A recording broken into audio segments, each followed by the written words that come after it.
I'm going to live in this high-rise apartment with my mom. I want a divorce. I couldn't hide my confusion at the sudden statement my husband made. It seems like my husband was planning to live in the high-rise apartment I inherited from my father with his mother after our divorce. I wonder what he's thinking. I have had my share of frustrations regarding my husband ever since our marriage. Yet, I never considered divorce because there were aspects of him I respected. However, I never dreamt he would suggest starting a life with his mother in the home I inherited. As I stood dumbfounded, my husband, with a condescending smile, said, "I'll divorce you and just take this property." I must be really lucky. Seriously. The moment I saw his unpleasant smile, my love for him completely vanished. My name is Stacy. I'm a 28-year-old office worker. I managed to join the company I've long admired as a new graduate and have been vigorously working ever since. People often say, "You're a typical career woman." Being devoted to my job, I had never experienced a serious relationship, and neither was I particularly keen on marriage, thinking that living alone wasn't such a bad idea. Yet, a turning point in my life came. One day, my father called me with an unexpected proposition. "Stacy, you're 28 now. How about trying matchmaking?" I received an offer from someone I owe a favor to. "What, matchmaking? I think I'll pass. I still want to work." I was surprised and declined immediately as I had never considered matchmaking. "Don't say that. Why not try meeting him just once? If you find a nice partner, I'll also be able to rest assured. I want to see you as a bride." How can I refuse if you put it like that? Fine. I'll meet him. My father had been unwell for several months and was currently being cared for by my mother at home. His health hasn't been great recently. Knowing his condition, I couldn't ignore my father's wish to see me as a bride, so I was left with no choice but to accept to meet up with the guy he wanted to match me with. That's great, Stacy. Thank you. I hope you get along well with him. Yes, I'd be happy if he's passionate about his work. The day of the meetup arrived. The man, Ted, was 27 years old, a year younger than me. He loved his job so much that he never got to stay in a long-lasting relationship because he was so busy. Seems like we're a pretty good match. I've also prioritized work over everything else so far. Really? We might get along well then. Ted smiled kindly. We hit it off quickly, and before we knew it, we were married. Our parents were very happy, and we were blessed by many as we started our newlywed life in a rented apartment. Later, my parents bought a high-rise apartment nearby and moved in. It was challenging for them to live in the countryside. Having my parents close by was better for frequent visits and immediate support, so I was pleased they decided to move into the high-rise apartment. 2 years had passed since Dad and I got married. Our marriage, which started off smoothly, gradually began to face troubles. The issue was Ted's growing fondness for his mother, frequently inviting her over without discussing it with me. I wanted to spend quiet weekends after a busy week, but Ted started inviting his mother over without consulting me. His mother lived about a 10-minute drive from our place, and she had been living alone ever since my father-in-law passed away 5 years ago. While he initially didn't invite his mother frequently, he recently started to invite her over every week. "Oh, right. My mom is coming over today." When Ted casually mentioned it, I couldn't hold back any longer. "What, again? But she was here last week and the week before. I wish we could spend some time alone occasionally." "What are you saying? Since my dad's passing, she's been feeling lonely. What's wrong with inviting her over once a week?" Ted yelled, furious at my suggestion. I might have accepted the weekly visits if his mother were kinder, but every time she would come over, she would take groceries and household items without even asking. Even when I protested, "It bothers me when you take things without permission," she would respond, "Don't be so stingy. You're working, no?" and dismissed my concerns. Furthermore, she criticized every little thing, from a speck of dust in the corner to the seasoning of my cooking, and would always be critical of how I managed household chores. What was worse was, she did these things out of Ted's sight, which made the problem even more serious. Ted thought of his mother as someone who, despite her sad fate of losing her spouse, lived a modest life alone. Ted, I've told you before, but your mother takes groceries without asking and always finds something to criticize about how I manage the household. It's frustrating, I said. You're lying again. My mom would never do such a thing. Stop belittling her. Ted shouted back, clearly angry. No matter how much I explained, Ted refused to listen. He loved his mother dearly and trusted her completely. Because of this ongoing situation, my affection for Ted had gradually faded. However, aside from the issue with his mother, Ted was rational. He was dedicated and diligent in his work, respected by his colleagues and subordinates, and often received calls for work-related consultations. I, too, am someone who dedicates herself to her work, so I appreciated Ted's work ethic. Although his company wasn't very large, and his salary wasn't high, he worked hard and earnestly there. This respect for him prevented me from considering divorce at that time. But around the same time, my father, who had been dealing with health issues for a long time, passed away. He left this world quietly, as if he just fell asleep. After the funeral and when things had settled down, my mother decided to use the inheritance to move to a quiet apartment in the suburbs. And so, I inherited the high-rise apartment. The high-rise apartment was more conveniently located near the station than our current one. That evening, I proposed to Ted that we move there. I've inherited the high-rise apartment where my parents used to live. My mom has decided to move to a different one in the suburbs. How about we move to the high-rise one? Of course, it will be after my mom moves out. Upon hearing my suggestion, Ted's face lit up, and he exclaimed, "Lucky," and started to celebrate. He then took out his phone and made a call. "Hello, Mom. I have some great news." He seemed to be talking to his mother, telling her that I had inherited my father's high-rise apartment. After ending the call, Ted turned to me with a smug smile and made a demand as if it were the most natural thing in the world. "Give me the keys." "What?" I was taken aback and reflexively asked him to clarify. "I mean the keys to the high-rise apartment. I want to go check it out. I know the place and have visited before, but I haven't thoroughly checked it out apart from the living room. I'll just go and see." "What are you planning?" "My mom is still there. What if you disturb her by suddenly showing up? Besides, it's already late." I felt an ominous premonition about Ted's high spirits. "Oh, right. Your mom is still there. Let's at least look at it from the outside then." I didn't understand his urgency, but Ted couldn't wait, and I ended up accompanying him. The high-rise apartment was about a 15-minute walk from our current one. On the way there, the uneasiness I was feeling didn't subside. The reason for my uneasiness was Ted's unusually excited demeanor since learning I inherited the high-rise apartment, which seemed somewhat creepy. His eyes seemed to glow with ambition. Still, I tried to convince myself it was just my imagination. Standing in front of the high-rise apartment and looking up at the 40-story building, Ted exclaimed in amazement. "Wow, looking at it again, it's really big. Living here would be..." And all of a sudden, he made an unbelievable statement. "I'm going to live in this high-rise apartment with my mom. I want a divorce." I couldn't hide my confusion at the sudden statement my husband made. I had a feeling that Ted was eyeing the high-rise apartment, but I never expected him to bring up divorce. It seems like my husband was planning to live in the high-rise apartment I inherited from my father with his mother after our divorce. I wonder what he's thinking.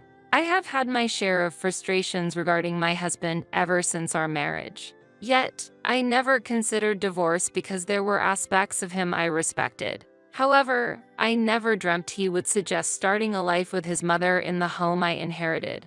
As I stood dumbfounded, my husband, with a condescending smile, said, "I'll divorce you and just take this property." I must be really lucky. Seriously. The moment I saw his unpleasant smile, my love for him completely vanished. I was taken aback by his statement but responded calmly, "Ted, it seems you might be misunderstanding something, but inheritance doesn't automatically go to the spouse." What are you talking about?" Ted laughed as if he didn't understand my words at all. I mean, this high-rise apartment is something I inherited, so it can't become yours. Inheritance laws don't apply to shared property. Even when I explained again, Ted said, "That's a joke. I won't believe such a lie." Okay, I was just perplexed. I didn't think he would be such a difficult person to talk to. It's funny to see you trying so hard to avoid divorce. Do you love me that much? How pathetic, he mocked. Ted's derisive laughter was extremely unpleasant. And at that moment, I realized my feelings for Ted had vanished. There used to be a respectable side to him, but now I only felt discomfort. If you don't agree to divorce, I'll file for arbitration. I'll live happily in this high-rise apartment with my mom, Ted said with a smirk, and I responded calmly. I'll agree to the divorce. When we get home, let's write the divorce papers. Nice. Surprisingly obedient, aren't you? He answered satisfied, and when we got home, we downloaded and printed the divorce papers from the City Hall's website. Ted signed the divorce papers first, and then I signed. I've completed my part. When I handed over the divorce papers, Ted eagerly took them and said, "I'll hand these in right away," and headed to the City Hall. Thus, our brief 2-year marriage came to an end. However, I couldn't move to the new residence immediately and had to continue living with him in our current place for a while. During this time, I consulted with a lawyer about dividing the property while also preparing to move. My plan was to move to the high-rise apartment I inherited from my father. During this period, my mother-in-law suddenly visited our home. Ted wasn't home, and I had to deal with her alone. When I opened the door, she started shouting, "Why haven't you given us the apartment yet, Stacy? Hand it over to us, quickly." As I've explained to Ted several times, that house is something I inherited from my father and I can't give it to you or Ted, I responded calmly. The audacious mother-in-law then said, "Don't be so stingy. You earn a lot, right? You're so busy with work that you neglect household chores, so you must not be struggling with money. It wouldn't hurt if you gave us the property." I firmly refused her demand. "There's no way I'll give you the apartment," and closed the front door. Behind the door, she yelled, "Why are you so insolent? Ted was right to get a divorce from such a daughter-in-law. Hand over the high-rise apartment quickly." But after a while, she quieted down and seemed to have given up and left. That evening, when Ted returned home, I told him about his mother's visit. "Today, your mother came. Seems like she's expecting to live in the high-rise apartment. She hurled insults at me, and I can't take it anymore." Then Ted, as if thinking his mother had been insulted, suddenly began yelling hysterically. "What's with that attitude? My mom just wants to live in the high-rise apartment with me as soon as possible. You're the problem for not handing it over. My mom isn't at fault. Stop being stubborn and give us the property now." It's not about being stubborn. It's legally established that inheritance doesn't become shared property. It's exempt from property division. Do I need to explain it again? Even as I tried to explain, Ted wouldn't listen. I eventually successfully completed the property division process, but it took extra time and money because Ted made a fuss about not getting the high-rise apartment. Therefore, I decided to bill all the divorce expenses to him. After my mother moved to the suburban apartment, I decided to relocate to the high-rise apartment. I completed the move without Ted knowing. After moving to my new home, I changed all my contact information, cutting off all ties with him. I was worried for a while that he might come over, but fortunately, there were no signs of him coming, and months had passed. I was relieved, thinking he had accepted the reality that he couldn't live here. However, something unexpected happened. On a holiday, while I was relaxing at home, the bell suddenly rang. At that moment, I murmured to myself, "Has he finally come?" When I looked at the intercom monitor, there he was, as expected. I considered ignoring him for a while, but he persistently rang the bell, and thinking of the neighbors, I reluctantly went to the door. When I opened it, Ted was furious and shouted, "Why did you change your phone number? You've changed your email address too, right? Why didn't you tell me your new contact information? Why should I? I have no obligation to explain to you." The divorce was completed and we're no longer husband and wife, and the property division is settled, so we have nothing to do with each other anymore. Don't say nonsensical things. As I responded calmly, Ted became even more enraged. Don't make lame excuses. I'm really angry. That's clearly not a lame excuse.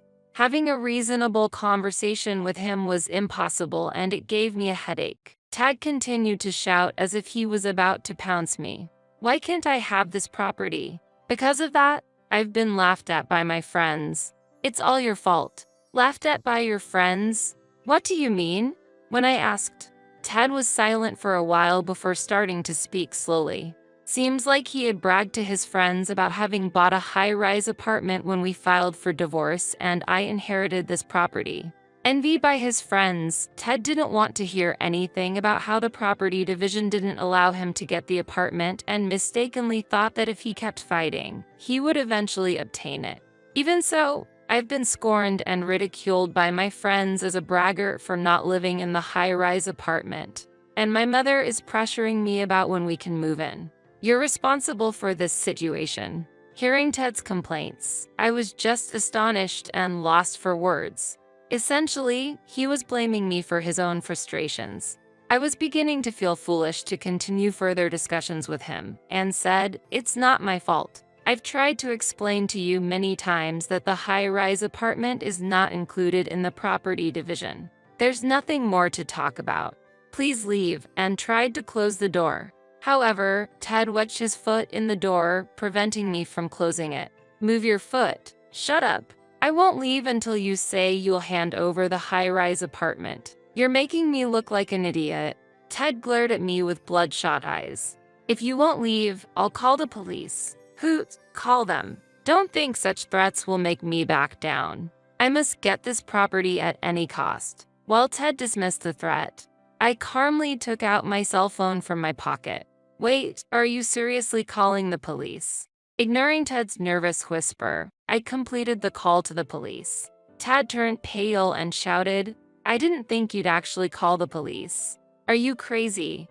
And quickly left the scene. In the following days, life returned to normal, and it seemed the shock of being reported to the police made Ted avoid contacting me. However, 3 months later, I found an envelope in my home's mailbox. It had no addressee, suggesting someone had delivered it directly. Who could this be from? I muttered to myself as I turned the envelope over to find Ted's name written on it.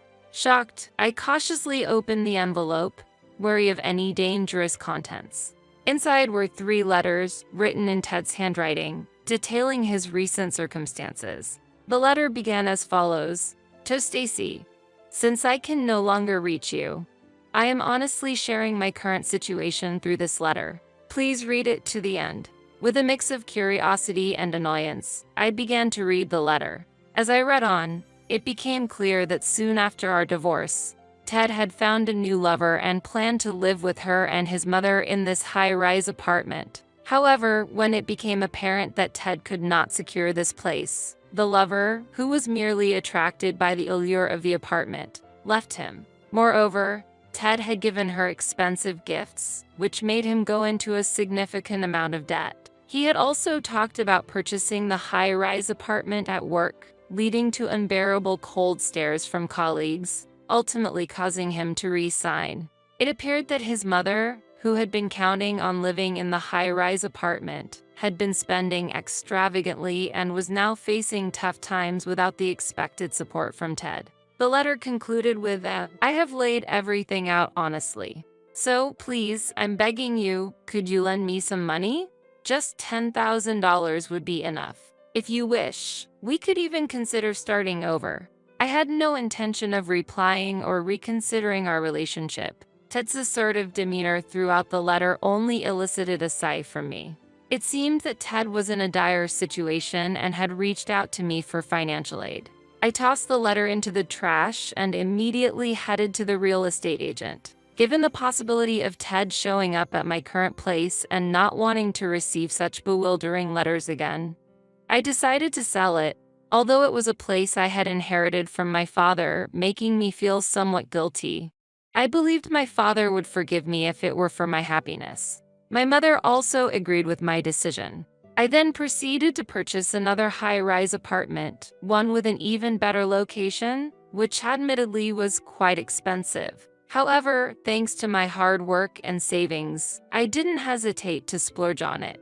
Of course, I didn't share my new address with Ted, so now I was finally able to live with peace of mind. I resolved to focus on my work again, renewing my commitment to my career.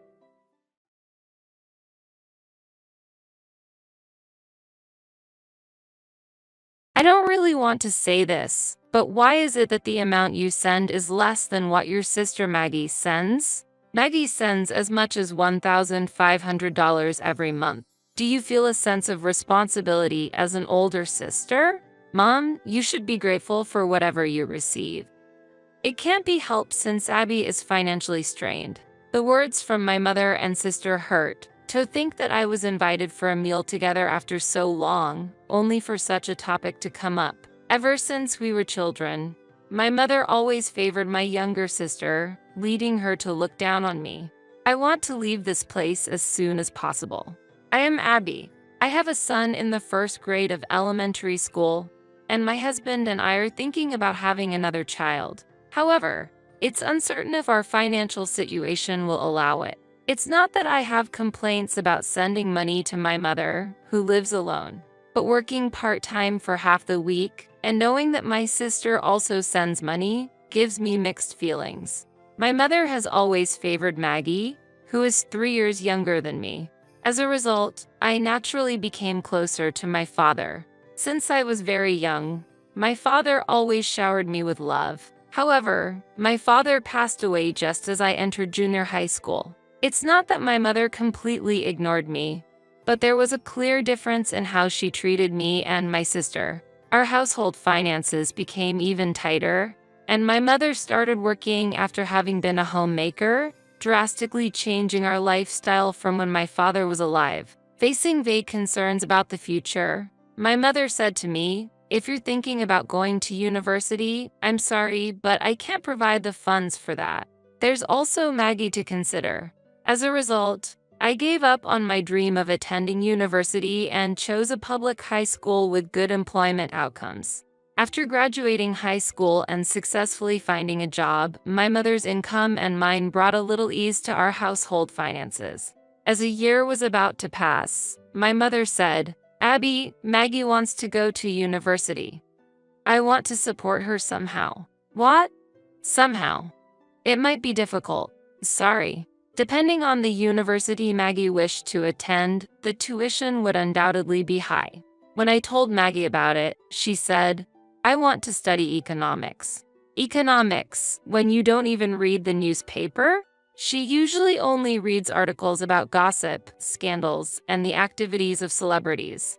If it were sociology, I might understand a bit more.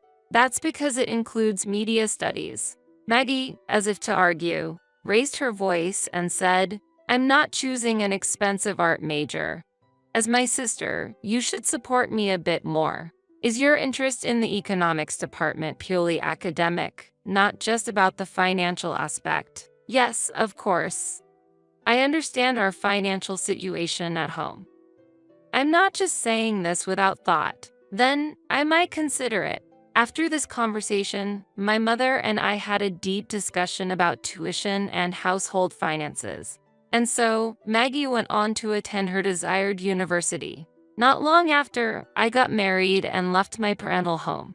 Even after getting married, I continued to support the tuition fees together with my mother and also continued to send $1,000 every month to my mother's home.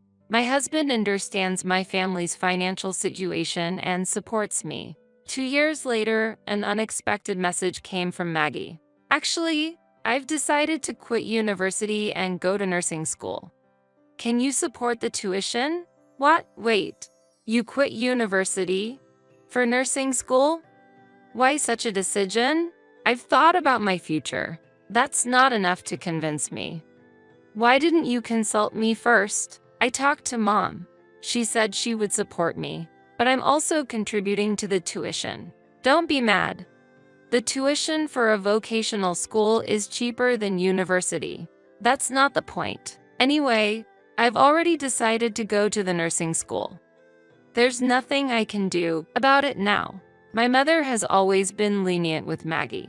I doubted whether Maggie, who prefers being taken care of over taking care of others, could fulfill her role as a nurse. This time, you're not allowed to quit halfway through. Don't worry, I understand. If you ever feel unwell, talk to me, okay?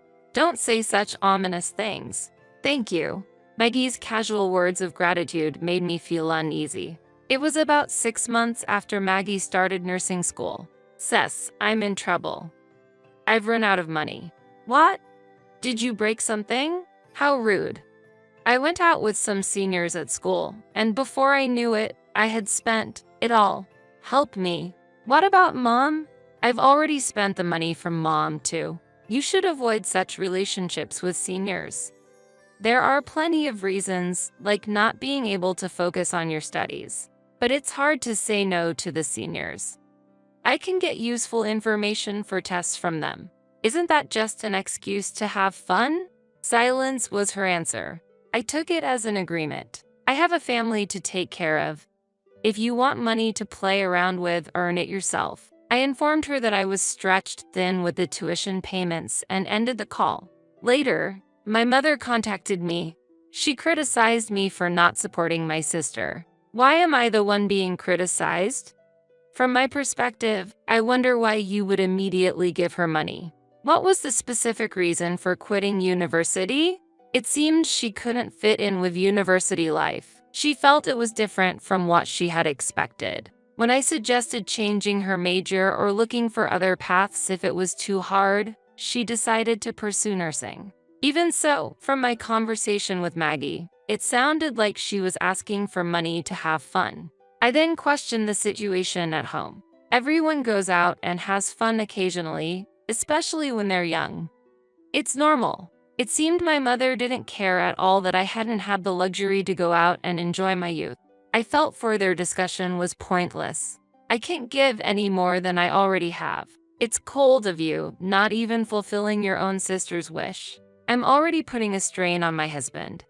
Please understand our situation. Fine, I won't ask any more. My mother ended the call angrily. After that, the financial demands from my family ceased. 3 years passed while I continued paying for Maggie's tuition and sending money to my mother. During this time, we were blessed with the birth of a healthy boy. Eventually, Maggie graduated from nursing school and secured a job as a nurse. With the tuition expenses gone, we could finally breathe a sigh of relief. My husband was happy about it. He had always readily agreed to support my family financially. He never complained about the financial support I provided to my family. Though he might not feel it, I am deeply grateful for his generosity. After returning to work post-maternity, I was able to continue working thanks to my mother-in-law, who lives nearby and looks after the baby. I can leave work on time and have the support of my colleagues. About 6 months into this busy yet fulfilling routine, Maggie contacted me. Hey, I know you're in a mid-level position at work, but the amount you send to Mom has stayed the same, right? What are you talking about? I'm sending as much as $1,500 a month. Even though I'm a newbie, it seemed she wanted to compete over the amount of money sent home.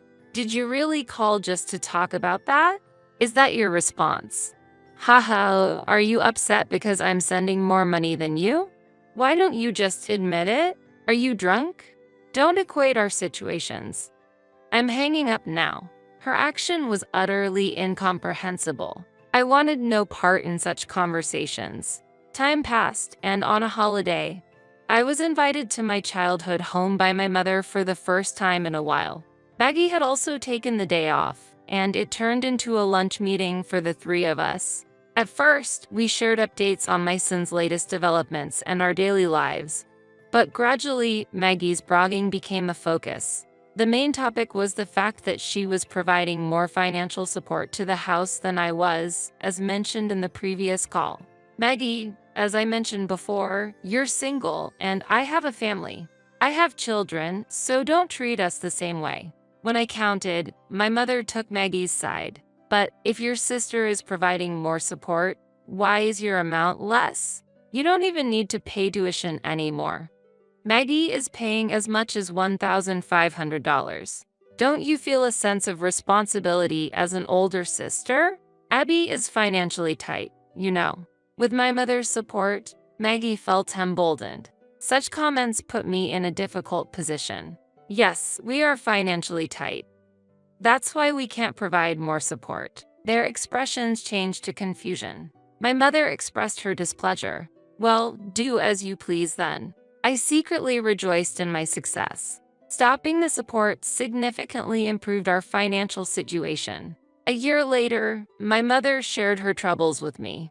All the home appliances had suddenly started malfunctioning. Why do all the appliances break down at once? Can you help? What about Maggie? Her support alone isn't enough, despite all her boasting. How much is the shortfall?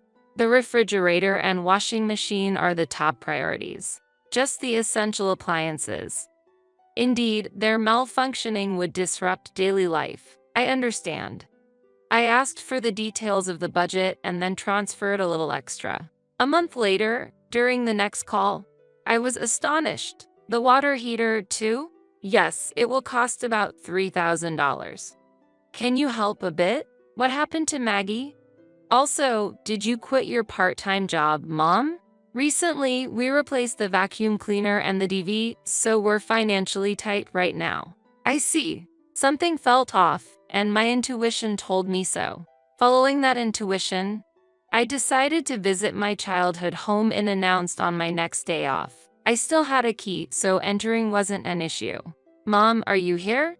I came to see the new appliances you mentioned. I called out as I entered through the entrance. My mother greeted me in a flustered manner. Oh, Abby. Why the sudden visit? I wanted to see the new appliances. We'll have to replace ours soon, so I wanted to hear about what you got. Well, now is a bit. She hesitated and avoided my gaze, confirming my intuition was right. Did you really have to replace all the appliances at once? Well, yes. Then, let me see them. Entering the living room, my intuition was confirmed. So it was a lie after all. The refrigerator was still the old one. At that moment, Maggie appeared. Mom, who are you talking to? Oh, Abby. Maggie, are you off today? Yes. She was short on words, but I wondered why. However, one truth became clear. I was deceived out of my money. Don't say such terrible things. Then what? I couldn't stop my tears. At that moment, my mother scolded Maggie. Maggie quit her job. I told her to be honest and ask Abby for help, but this child was too proud. Don't make it sound like I'm the only bad one here. You agreed too, didn't you? Let's just end this. I had no interest in watching them shift blame any longer. Do whatever you like. I left the scene. Even after returning home, my anger didn't subside and I drank several cups of coffee to calm down. Then, I received a call from Maggie. Sorry, Abby. I quit my job right after getting it and couldn't bring myself to say it. Are you looking for a new job then? What about part-time work? I'm looking for a new job, but I haven't started any part-time work yet. If you truly regret lying, then repay all the tuition fees. And the money for the appliances too. That's impossible. She refused, saying she had already spent it. Why did you quit the nursing job in the first place? Suddenly, Maggie's voice was filled with anger. The harassment from the seniors was terrible. When I asked for help to understand the work, I was criticized as incompetent and useless. I just wanted clear instructions. It's not good to leave your work to others. Nursing is a busy profession, isn't it? But I couldn't understand it. And then I was falsely accused of cozying up to the doctors.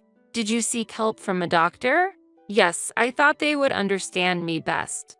I even considered marrying one as well. Maggie was always prone to taking the easy way out. I thought her attitude had alienated her colleagues, leading to her resignation. Why don't you start with part-time work? There are some job openings in the stores on the shopping street. I'll look for a full-time job during this period. Please support me. As expected, she requested ongoing support. This pattern of seeking assistance is clear. I'm sorry, but with a child starting school and wanting to take up hobbies, we can't easily provide support. You need to make an effort to stand on your own. Don't be so harsh. Is it okay for us to be in hardship? Considering the deceit so far, I can't meet that demand. I can no longer provide support. If you want to be independent, you need to work. I cut off the call abruptly, astonished by her audacity, as if she had forgotten the events of a few hours ago. I turned off my phone, not wanting to deal with any more coordinated attempts from my mother. For about half a year, things were peaceful. There was no contact from my childhood home, and my son was enjoying school life. My husband and I were discussing having another child. During these calm days, Maggie contacted me again.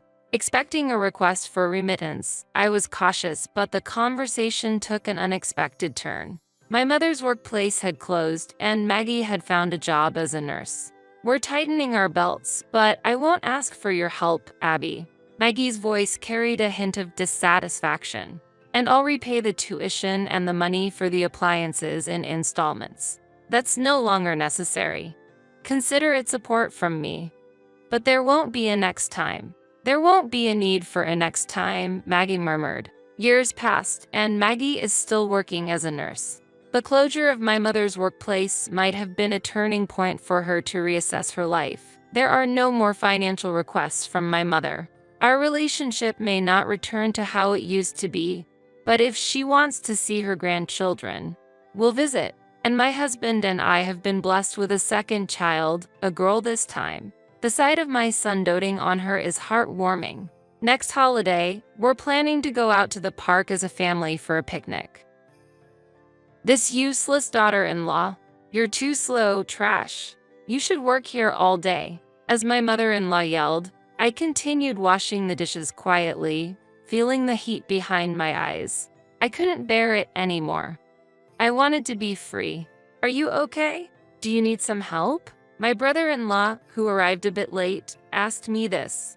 In a low voice, I answered clearly, this is my everyday life. Reacting to this, my brother-in-law's face turned red with rage, and he hurried off somewhere. I'm Jessica, 30 years old. I live with my husband, Peter, whom I married a year ago, and during the day, I work as an office employee, handling clerical work. My husband's parents live in the large house next to ours.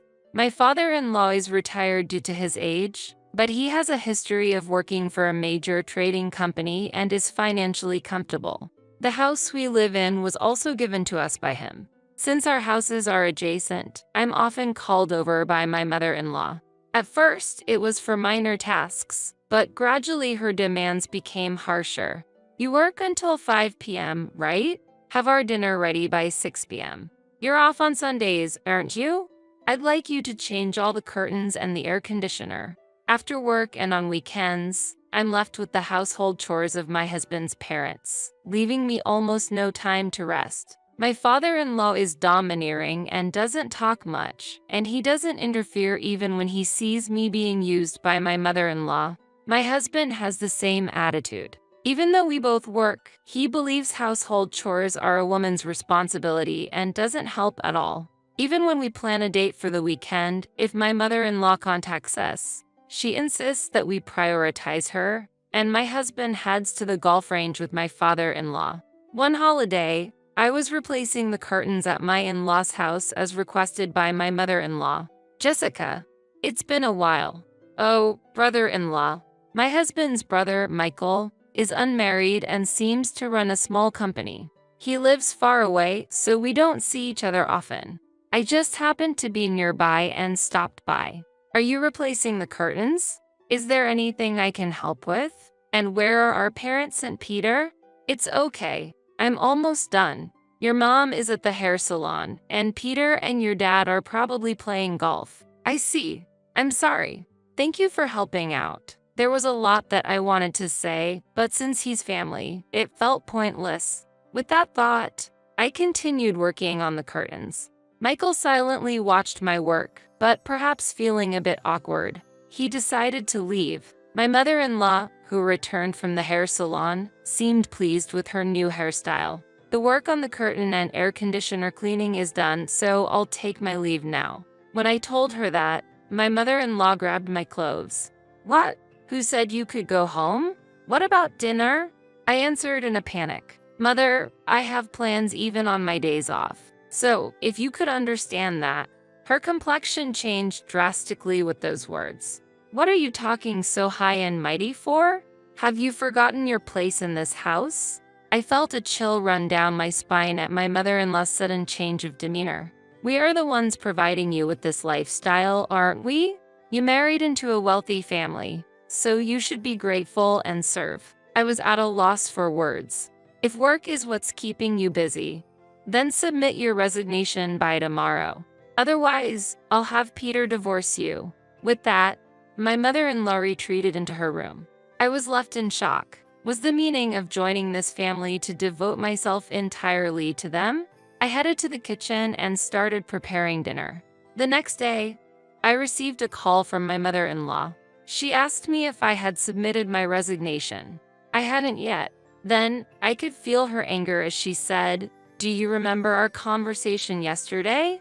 If you don't submit it by tomorrow, you won't be allowed back in the house." Feeling powerless, I submitted my resignation at work and was set to leave at the end of the month. Amidst the busy resignation procedures, when I returned home, my husband handed me a piece of paper. We're celebrating Mom's 60th birthday next Saturday. She wanted me to give this to you. I couldn't hide my surprise at the densely written text on the paper. List of attendees, invitation addresses, menu, decoration details, overall flow. I asked my husband urgently, "Am I in charge of all this?" He answered calmly, "Who else do you think will do it? You're the wife of this house, so it's only natural. The day of this birthday party is the day after I quit.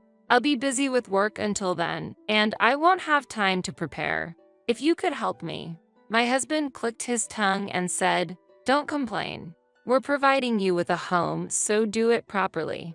With that, he quickly left. I'm expecting a special surprise gift. It's an important day, so please take care of it.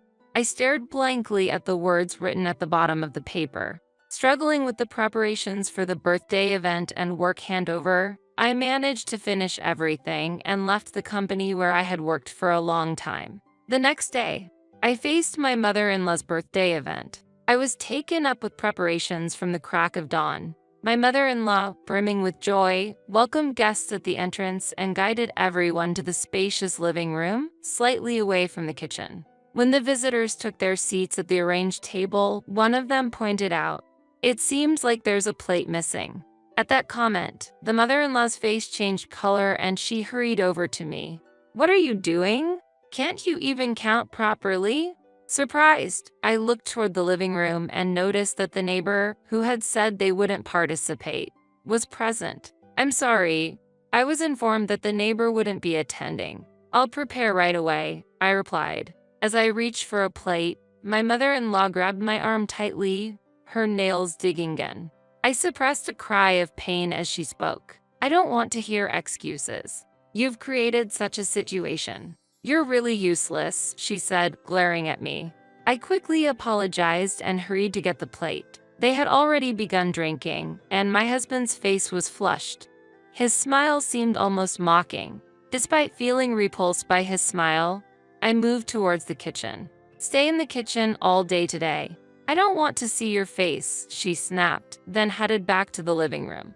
I heard her laughing and saying, "Sorry for having such an incompetent daughter-in-law. She's really clumsy." In a corner of the kitchen, I closed my eyes and secretly shed tears. However, there was no time to cry. "Jessica, do we still have beer? Can you get it? Can you clean these dishes later? And we'd like some more snacks." The visitors kept making requests one after another. As if accepting these requests, my mother-in-law raised her voice. "If you need anything, please ask my daughter-in-law. We're happy to host you, so please relax. If there's anything missing, we'll go buy it, so don't worry." She spoke loudly enough for me to hear, then continued having a pleasant conversation with the visitors. Then, I heard the sound of the house's entrance door opening. "Sorry, I'm a bit late," said my brother-in-law, arriving a bit late. "Michael, we've been waiting for you. Come here quickly, everyone's waiting." My mother-in-law called him over in a kind tone. I didn't even have time to greet my brother-in-law. In between preparing snacks, I glanced at the piled-up dishes and took a deep breath. I could hear voices from the people in the living room welcoming my brother-in-law's arrival and offering him drinks while I was fully occupied with kitchen work. As I was calmly arranging the snacks, finishing the cake preparations, and about to start washing the dishes, my brother-in-law approached and asked, "Jessica, where are you? Are you finished with the meal? Is there anything I can help with?" he offered. His warm words made my eyes well up with tears. He had been kind like this before when we met at my parents' house. Trying not to show the tears welling up in my eyes, I kept silent and continued washing the dishes.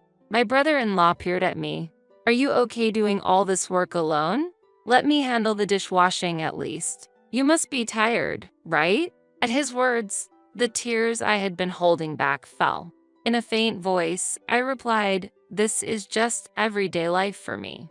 I continued washing the dishes, wiping away the tears that kept flowing.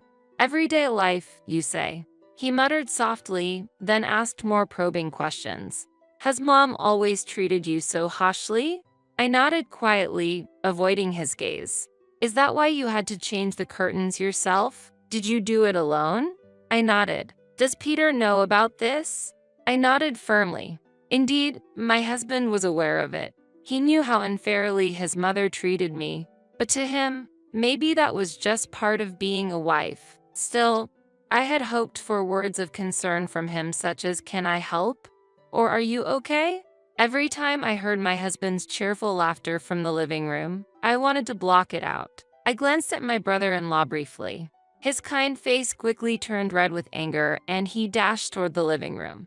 I quickly wiped my hands and followed him. In the living room, my in-laws, my husband, and the guests were drinking and laughing joyfully. When my brother-in-law entered, my mother-in-law's face brightened and she spoke cheerfully. "Michael, where have you been? You're always so busy with work. Take a break. Come, sit here." "What are you thinking, Mom?" he said in a deep tone, staring sharply at her. Surprised and slightly perplexed, she replied, "What? Why are you looking so angry?" "That's enough. Apologize to Jessica right now." His reprimand changed the atmosphere in the room. "Did you make Jessica do all the preparation and cleaning today?" My mother-in-law, lost for words, looked at me with cold eyes. Feeling her sharp gaze, I trembled and stepped back. "Is this how it always is? Speak." My mother-in-law answered lightly, "Well, in most homes, it's the daughter-in-law who does the household chores and menial tasks. Jessica knows that, right?" With her words, many eyes turned towards me. Suppressing the trembling in my body, I answered firmly, "I have no intention of working as a domestic helper in your home.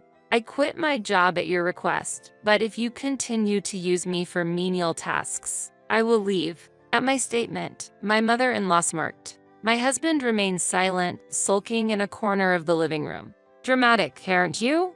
Leaving like that. How will someone with no ability like you make a living?" My brother-in-law reacted vehemently to that comment and retorted loudly, "So this is how you've always oppressed Jessica and my wife." My mother-in-law's face contorted. "Wife? Michael, are you married?" a surprised guest inquired. "Yes, I was.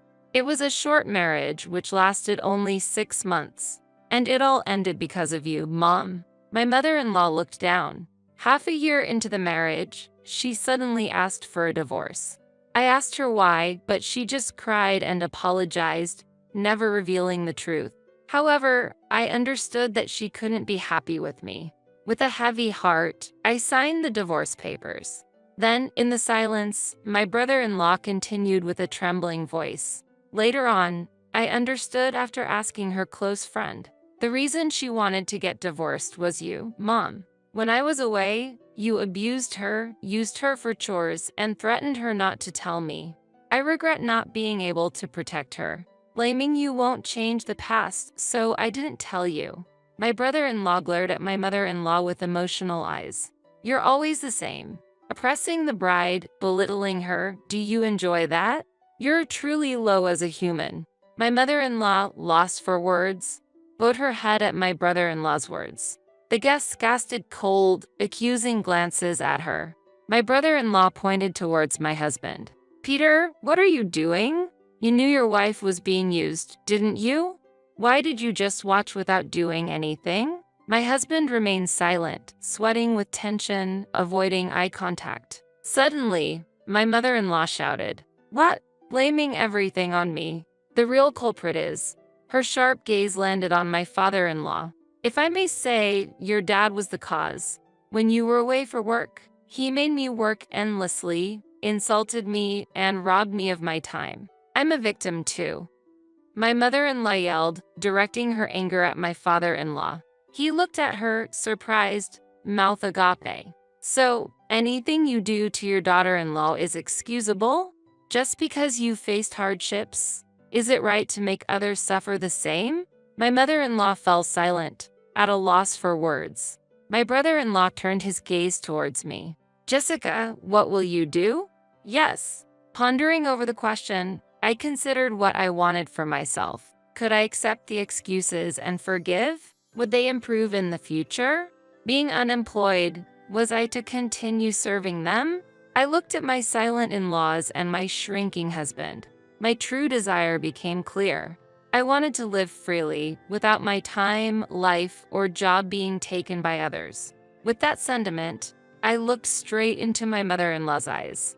Mother, I am cutting off my future with Peter. My absence will clear things up for you. I'll do as you wish.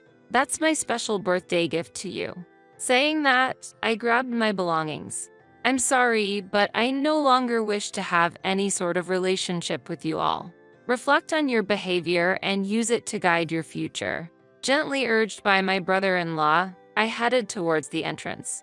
In the silent living room, my mother-in-law's crying echoed, and the visitors' cold stares left my father-in-law and husband unable to raise their heads, silently staring at the ground. The next day, I brought my belongings from my previous residence and returned to my parents' house. My husband pleaded desperately, but his silent complicity in my mother-in-law's actions completely cooled my heart, and I firmly declared our separation. Later, I heard that my in-laws' relationship with each other turned sour to the point of not speaking to each other. My brother-in-law welcomed me into an administrative position at his business. You did well. I'm always thankful to you. Here's some coffee, he said kindly. Thank you. Is it time for you to go home? Yes, I need to pick up the laundry and do some shopping. I admired my brother-in-law, who handled everything himself. You do it all by yourself? Yes, I handle my own matters. But, in the silence, I tilted my head. Still, it's lonely being by myself. I wonder if there's someone nice out there. As he said that, he looked at me. I quickly averted his gaze. Seeing my reaction, my brother-in-law asked modestly, "Hey, do you have time this weekend? How about dinner somewhere?" Surprised, my heart raced, and I felt my face heat up with excitement, sensing that the freedom I had gained with my brother-in-law's support might affect my future. I looked him in the eyes and nodded firmly.